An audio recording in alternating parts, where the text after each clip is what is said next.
Welcome back. This is Newsroom. Next week is World Tuberculosis Day, and once again the world will focus attention on one of the top global health challenges. More than 2 billion people, or 1/3 of the world's population, are infected with TB. Research suggests that out of the overall 13 million TB cases in 2013, 9 million were new.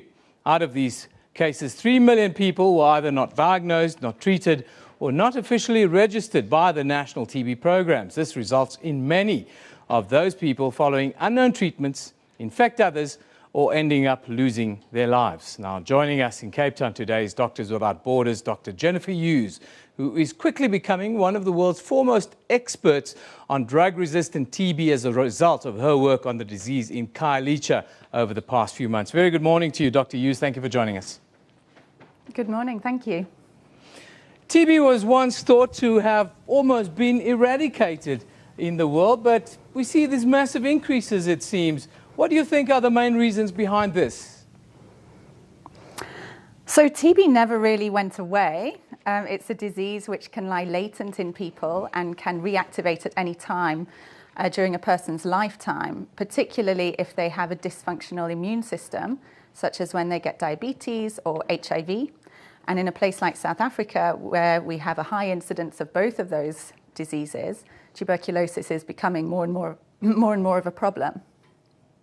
The numbers are quite alarming, and we've seen the last few years quite a rise in incidence of new strains. We hear about resistant TB and so forth. Can you explain the difference between normal TB and drug-resistant TB for us, please? Yeah, so tuberculosis is a disease which most people know. You need treatment for 6 months, you take some tablets every day, and it has a high rate of cure if you complete your treatment course. Whereas drug-resistant TB is the same bacteria, it causes the same disease with the same symptoms, but it's a strain which has become resistant to the two most important drugs that we have to fight tuberculosis. And so with drug-resistant TB, you need a completely different course of treatment. The treatment lasts on average 2 years. You have to take lots of tablets together with an injection every single day, and it has lots of side effects associated with it. A lot of people can't cope with the arduous treatment journey, and so a lot of people default their treatment before the end of 2 years. Not only that, the treatment is really expensive, and it's much less effective than the other treatment that we have for normal TB.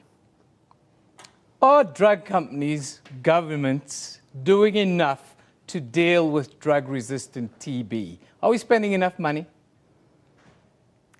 There has certainly been a lot more interest in recent years in tackling TB and drug-resistant TB, and particularly in South Africa, where the government has really shown commitment to fighting the disease. So not only have they really committed to rolling out a new rapid diagnostic test to allow us to diagnose the treatment quickly, but it's also made some efforts to get people onto treatment more quickly by decentralizing. They have a policy of decentralization where they try and allow people to access their treatment, not just in specialized centers. This could be decentralized even more, so to make it easier for people to go to their local primary care clinic to receive treatment, but at least we're seeing the move in the right direction.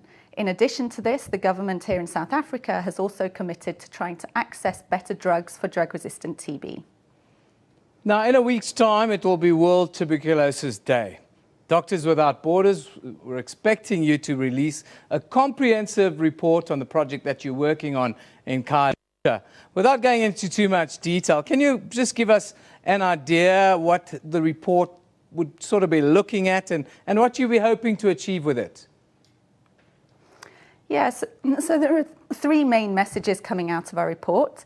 The first is that decentralization of services to a primary care level is feasible. We've been doing it over the past at least 5 years, and the Department of Health, the local departments of health, have been working with MSF and have now taken over that program to deliver drug-resistant TB care to people in their local primary care clinic. So we've shown that it is possible, and it increases the number of people who are diagnosed and who can get on treatment.